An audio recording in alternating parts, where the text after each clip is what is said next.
Hey guys, कैसे हो सब लोग। आई होप आप सब बहुत ही अच्छे हो गए, बहुत ही बढ़िया हो गए, बहुत ही मस्त हो गए। आज बात करने वाले हैं स्लैम डंक मांगा के बारे में। ठीक है, स्लैम डंक मांगा भी नहीं, स्पेशली स्लैम डंक के बारे में बात करूँगा मैं। स्लैम डंक को आपको एनिमे देखना चाहिए या मांगा पढ़नी चाहिए, क्या करना चाहिए, एंड उस बारे में बताऊँगा। मतलब क्या बोलते हैं कि क्यों पढ़ना चाहिए। ये रिव्यू होगा बेसिकली स्लैम डंक का, एंड ये स्पॉइलर फ्री है। आपको पता भी चलेगा इसमें कि आपको क्या पिक करना है, आपके समय के हिसाब से, आपके एक्सपीरियंस के हिसाब से, एंड आपको ज़्यादा क्या पसंद है, क्या देखना है, क्या पढ़ना है, जो भी है उसके हिसाब से भी, एंड क्या स्लैम डंक आपके समय के वर्थ है, क्योंकि आजकल समय बहुत ही कीमती है एंड उसी लिए रिव्यूज़ बेसिकली होते हैं ताकि वो आपका समय बचा सकें। ठीक है, तो बात करते हैं उसके बारे में, थोड़ी बहुत और चीज़ों के बारे में बात करेंगे। तो रिव्यू स्टार्ट करते हैं। स्पॉइलर फ्री है, बिना टेंशन के आप इसे सुन सकते हो, एंड लेट्स बिगिन।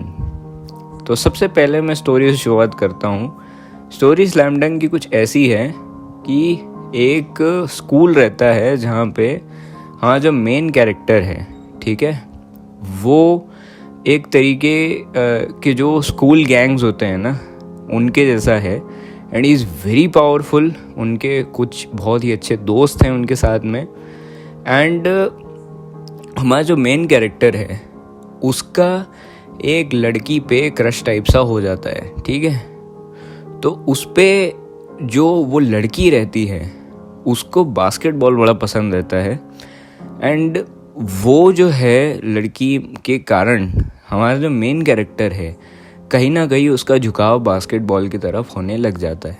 ठीक है, अब कैसे वो झुकाव और आगे बढ़ेगा, कैसे ये एनीमे और आगे अच्छा होगा, कैसे हमारा जो मेन कैरेक्टर है वो अपने आप को इम्प्रूव करेगा, इसके बारे में स्लैम डंक है।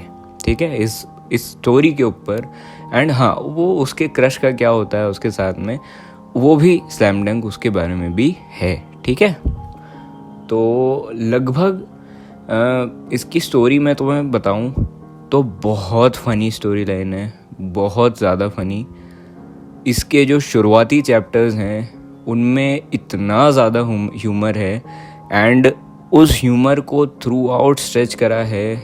यानी कि इसमें लगभग मुझे मतलब प्रॉपर एकदम अमाउंट तो याद है नहीं कि कितने नंबर ऑफ चैप्टर्स हैं स्लैम डंक में, बट एक मैं गेस लगा के बोलता हूँ कि कितने हो सकते हैं। वैसे इसके एपिसोड्स जो हैं वो लगभग 100 के करीबन हैं इसको जो एनीमे में है, पर एनीमे के बारे में बात अभी नहीं करूँगा। इसके में क्या बोलते हैं, पहले मांगा के बारे में बात करता हूँ। ठीक है, तो इसकी मांगा में है लगभग 270-75 के आसपास चैप्टर्स हैं। मैं करेक्ट जो नंबर है वो डिस्क्रिप्शन में डाल दूंगा, आप वहाँ पे देख सकते हैं, बट क्लोजली इतना ही नंबर होगा कुछ। मैं हो सकता है गलत भी हूँ, तो वो आप करेक्ट नंबर वहाँ से देख सकते हो, एंड वहाँ से आप इसको पढ़ना। ठीक है, एंड इसके जो एपिसोड का काउंट है वो भी मैं करेक्ट नंबर मेंशन कर दूंगा, क्या बोलते हैं, डिस्क्रिप्शन में। आप वहाँ से इसे क्या बोल सकते हैं, करेक्ट आपको नॉलेज मिल जाएगी कि क्या नंबर है उस एपिसोड्स का। ठीक है, वो भी मेरे ख्याल में 100-110 के करीबन इसके एपिसोड्स भी होंगे। ठीक है, तो अगर मैं स्टोरी लाइन की बात करूँ तो बहुत अच्छी है। आई थिंक सो, मेरे हिसाब से मेरे लिए ये बेस्ट तो नहीं बोलूँगा मैं, but second best sports anime है जो कि मैंने देखा या मैंने मांगा पढ़ी। अगर मांगा में बोलूँ तो मांगा में ये मेरे लिए बेस्ट मांगा है स्पोर्ट्स के लिए। ठीक है, Hajime no Ippo still stands for me, वो मेरे लिए स्लैम डंक से भी ज़्यादा अच्छा है, मुझे ऐसा लगता है। ठीक है, ये मेरा पर्सनल ओपिनियन है, एंड मैंने हाजिमे नो इप्पो की मांगा नहीं पढ़ी है, तो मैं अभी के लिए तो मांगा में स्लैम डंक को ही ज़्यादा वोट दूंगा। And in anime Hajime no Ippo is way better then Slam Dunk in anime. ठीक है, एंड मांगा में भी अगर मैं एनिमे और मांगा का कंपैरिजन करूँ, हाजिमे नो इप्पो एनिमे एंड मांगा का, तो आई वुड से कि एनिमे मेरे को हाजिमे नो इप्पो बेटर लगा। ठीक है, बहुत सारी चीज़ें उसमें थी जो मेरे लिए रिलेटेबल थी, और अगर मेरे को मेरा पर्सनल ओपिनियन देना हुआ तो मैं हाजिमे नो इप्पो को ज़्यादा नंबर दूंगा। ठीक है, बाकी स्लैम डंक एक प्रॉपर स्पोर्ट्स एनिमे है। इसमें काफ़ी सारी चीज़ें बताई गई है बास्केटबॉल के बारे में, एंड जो टेक्निकल एस्पेक्ट्स हैं, टेक्निकलिटीज़ हैं जो कि बास्केटबॉल खेल चुके हैं एंड जो अपने मतलब क्या बोल सकते हैं स्कूल डेज़ में बास्केटबॉल खेल चुके हैं, वो इस एनिमे से बड़ा रिलेट करेंगे। रूल्स काफ़ी ख़तरनाक तरीके से बताए गए हैं और प्रॉपरली इसको पूरा रियलिस्टिक फील देने की कोशिश करी गई है। एंड मैं भी थोड़ा बहुत बास्केटबॉल खेला हूँ, पर मुझे इतने सारे रूल्स नहीं पता थे बास्केटबॉल के, पर एनीमे को देखने के बाद मुझे भी समझ आया कि हाँ यार ऐसे हैं रूल्स, ये बहुत सारी चीज़ें हैं इसमें। ठीक है, तो उनको देख के मैंने भी सीखा कि यार वाह यार, और देखा कि वाह यार इतना अच्छे तरीके से और इतनी सारी चीज़ें होती है इस एनीमे में। ठीक है, या इस खेल में बेसिकली। ठीक है, उसके बाद में फाइट्स जो हैं या जो बैटल्स हैं या जो मैचेस हैं, देखो स्पोर्ट्स एनीमे में बहुत ही क्रूशियल चीज़ होती हैं उनके मैचेस, क्योंकि अगर आप देखो तो 80% ऑफ दी एनीमे वही चलाते हैं। अगर बेसिकली आप मतलब एक गेस लगाओ कि एक बॉक्सिंग का मैच है, ठीक है, या एक बॉक्सिंग का एनीमे है, तो उसमें जो बॉक्सिंग मैच है उसके कारण ही वो एनीमे की जो क्रेडिबिलिटी रहती है या जो उसकी पोटेंशियल रहती है वो जज करी जाती है कि उसके मैच कैसे हैं, क्या उन मैचेस में इतनी ज़्यादा क्या बोल सकते हैं व्यूवर्स को होल्ड करने की ताकत है कि वो व्यूवर्स को होल्ड कर सकते हैं, नहीं कर सकते हैं, वो क्या बोल सकते हैं कि उन मैचेस पे ही उस एनीमे का जो पूरा पोटेंशियल या जो भी है, ठीक है, उसके जो बम्बू रहते हैं वो उस एक तंबू पे गड़े हुए रहते हैं बेसिकली, अगर मैं ये बोलना चाहूँ तो। बाकी जो है वो 10% कैरेक्टर्स होते हैं, 10% जो उसकी रहती है वो उनकी स्टोरीज़ रहती हैं, उनकी बैक स्टोरीज़ रहती हैं। बट अगर मैं जज करूं तो 70%, अगर मैं गलत भी हूँ तो 70% फिर भी जो है वो उन मैचेस पे बहुत ज़्यादा डिपेंड करता है कि उनका रिज़ल्ट या फाइनल जो वो बनेगी उनकी रिव्यू वो कैसी बनेगी। ठीक है, तो मेरे लिए स्लैम डंक के मैचेस वर वेरी गुड, बहुत अच्छे थे, एंड मैं किसी भी एनीमे से इसको कंपेयर नहीं करूँगा। ठीक है, क्योंकि स्लैम डंक एक ऐसी चीज़ है, एक ऐसा एनीमे है या एक ऐसी मांगा है जिसको किसी से कंपेयर नहीं करा जाना चाहिए। ठीक है, एंड बहुत पहले रिलीज़ हो गई थी, तो आई वुड बी मतलब मैं उसको कंपेयर नहीं करना चाहूँगा किसी चीज़ से। ठीक है, बाकी कैरेक्टर डेवलपमेंट बहुत अच्छा है। जिस तरीके से कैरेक्टर्स में चेंजेस आते हैं मैच बाय मैच, एंड उनका कैरेक्टर जितना डेवलप होता है बहुत ही ज़्यादा अच्छे से दिखाया गया है उसको, बहुत ही बढ़िया तरीके से ऑथर ने उसको लिखा है। एंड फ्लक्चुएशंस जो होते हैं उनमें, एंड जिस तरीके से उनका कैरेक्टर पहले था और उसके बाद में अब हो जाता है, एंड जो बेस पर्सनैलिटी उनकी रहती है वो कैसे उनके फ्यूचर डिसीजंस पे अफेक्ट करती है, वो भी बहुत अच्छे से बताया गया है। ठीक है, स्क्रीन टाइम जो है उनको प्रॉपरली दिया गया है, सबको डिस्ट्रीब्यूट करा गया है, एंड जो ओवरऑल कैरेक्टर डेवलपमेंट है वो भी बहुत अच्छा है। अगर मैं पेसिंग की बात करूँ तो मांगा में पेसिंग की बात होनी नहीं चाहिए बेसिकली, क्योंकि मांगा में आपकी रीडिंग स्पीड के ऊपर डिपेंड करता है कि आप किस पेस से उसे पढ़ रहे हैं एंड कैसे उसको पढ़ रहे हैं। ठीक है, बाकी अगर मैं बोलूँ कि इसका इंटरेक्शन कैसे रहा या इसका जो क्या बोल सकता हूँ मैं कि क्या आप इसको पढ़ के बोर तो नहीं होते हैं, तो आप बिल्कुल इसको पढ़ के बोर नहीं होंगे। एंड आई वुड से कि जो लेवल ऑफ ह्यूमर इसमें है वो बहुत ही गजब का है, और बहुत हंसी आने वाली है तुमको और बहुत मज़ा आने वाला है तुमको इसको पढ़ने में। ठीक है, इसके जो फर्स्ट 100 चैप्टर्स रहेंगे उनमें ह्यूमर भर भर के है। ठीक है, एंड बाकी के जो चैप्टर्स हैं उनमें भी ह्यूमर है, अच्छा खासा ह्यूमर है, बट थोड़ा उसको बैलेंस आउट करना पड़ता है दूसरी चीज़ों से, क्योंकि अब स्टोरी पे दूसरी चीज़ें भी आने वाली हैं ऑन बोर्ड, तो उसको मैनेज करना पड़ता है, ठीक है। तो ये चीज़ है। क्या ऐसा मतलब है इसका कि जो पहले के 100 एपिसोड्स है, 100 चैप्टर्स हैं, उनमें ये नहीं करा गया? नहीं, ऑफकोर्स ऐसा नहीं है, उनमें भी उसे बहुत अच्छी तरीके से मैनेज करा गया है, ठीक है।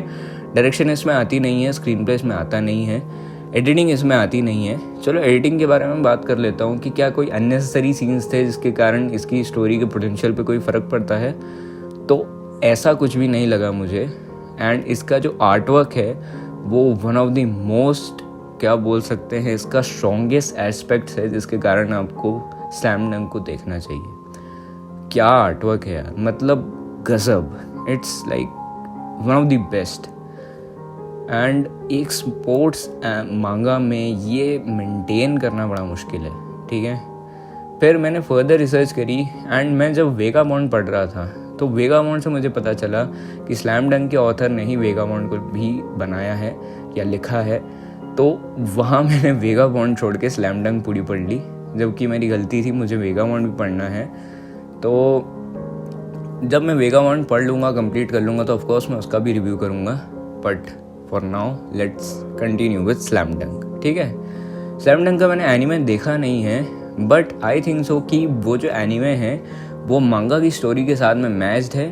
एंड जहाँ तक मांगा बनी हुई है वहाँ पे उसको एनिमेट करा गया है। तो अगर मैं लगभग 250 से 270 चैप्टर ले लूँ और 101 एपिसोड ले लूँ, मतलब पेसिंग बहुत अच्छे से मैनेज करने की कोशिश करी गई है एनीमे में, बट स्टिल अडाप्टेशन जो है एनीमे की वो ख़राब लगी मुझे, ठीक है।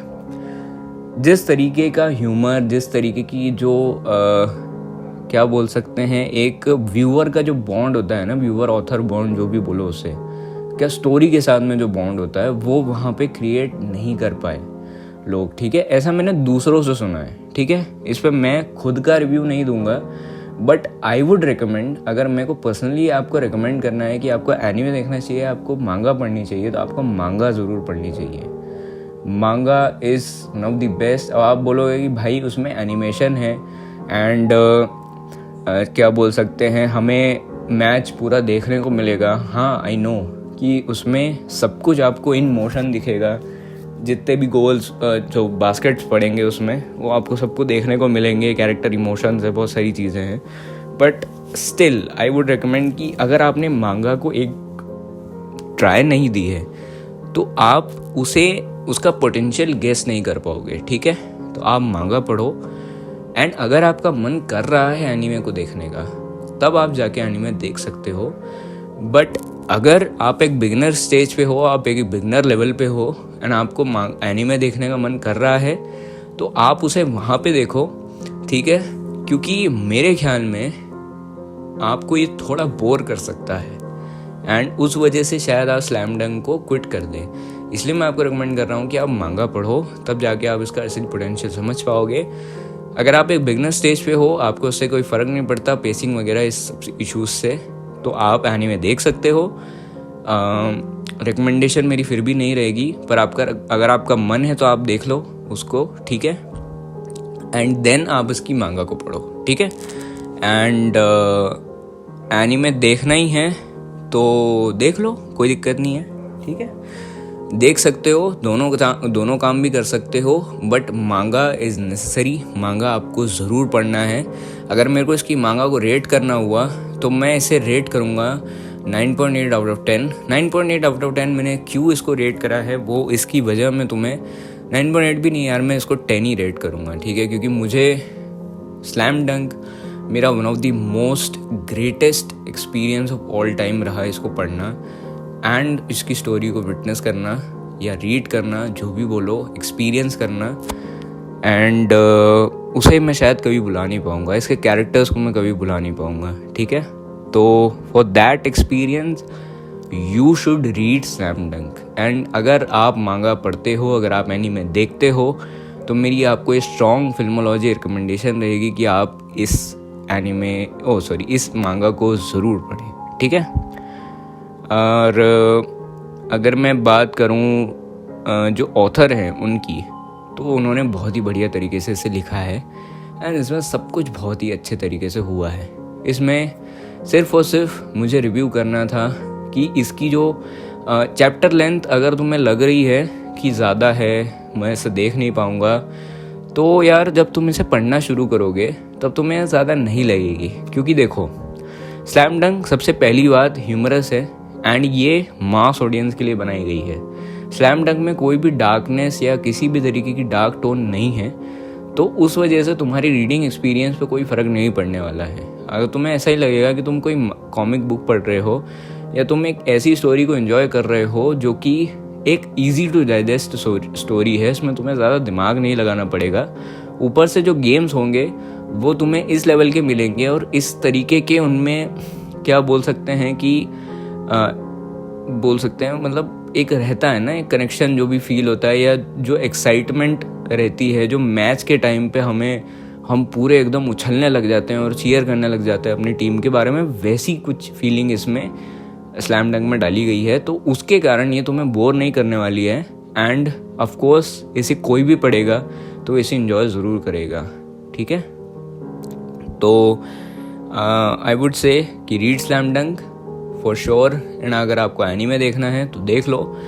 मैं इसका एनीमे का रिव्यू सेपरेटली बनाऊंगा, बट अगर अभी मुझसे पूछोगे आप कि मेरे को कौन सी चॉइस करनी है या मुझे आपको क्या रिकमेंड करना है, तो any time I will recommend you the मांगा ऑलवेज। एनीमे का मन है तो वो भी आप देख सकते हो। तो यार बहुत बहुत शुक्रिया यहाँ तक अगर आपने इस एपिसोड को सुना है तो बहुत बहुत धन्यवाद आपका। एंड बस इस एपिसोड के लिए इतना ही। अगले वाले एपिसोड में मिलते हैं एंड मैं जब इसको एक्सप्लेन करूँगा तो इसमें थोड़ी बहुत खामियां जो हैं उसमें मैं वो बताऊँगा। ठीक है, अगर अभी मेरे से आप पूछो कि इसमें कोई खामी है या किसी भी तरीके की कोई भी इशू मेरे को स्लैम डंक में लगी, तो मैं आपको सिर्फ एक इशू के बारे में बताऊँगा। बीच बीच में जो ओवरऑल कैरेक्टर डेवलपमेंट है वो कहीं ना कहीं हमारे मेन कैरेक्टर से हमारी नज़रों को हटा लेता है एंड ये होगा तुम्हारे साथ में। ठीक है, this was a big reason जिसके कारण वन पंच मैन का सीज़न 2 इफेक्टिव नहीं रहा। ये बहुत बड़ा रीज़न नहीं है पर ये एक रीज़न ज़रूर है। उसके बाद में इसकी जो मांगा है वो बड़े ही स्केप्टिकल तरीके से कुछ हुआ है उसके साथ में, एंड वो तुम्हें तभी पता चलेगा जब तुम मांगा को ख़त्म कर लोगे। तो ये 2 कमियां मुझे इस मांगा में लगी। बाकी ये मांगा बहुत अच्छी है, आपको इसे ज़रूर पढ़ना चाहिए। For the characters, for the humour, for great writing skills and drawing skills and क्या बोल सकता हूँ मैं, कुछ नए तरीके का कैरेक्टर भी तुम्हें देखने को इसमें मिलेगा। बहुत सारे नए कैरेक्टर्स देखने को मिलेंगे और तुम्हारे साथ वो ज़िंदगी भर रहेंगे। ठीक है, तो बाय बाय। ख्याल रखना अपने परिवार वालों का ख्याल रखना, मज़े करना, मस्त रहना एंड मिलते हैं अगली बार। Take care, bye bye.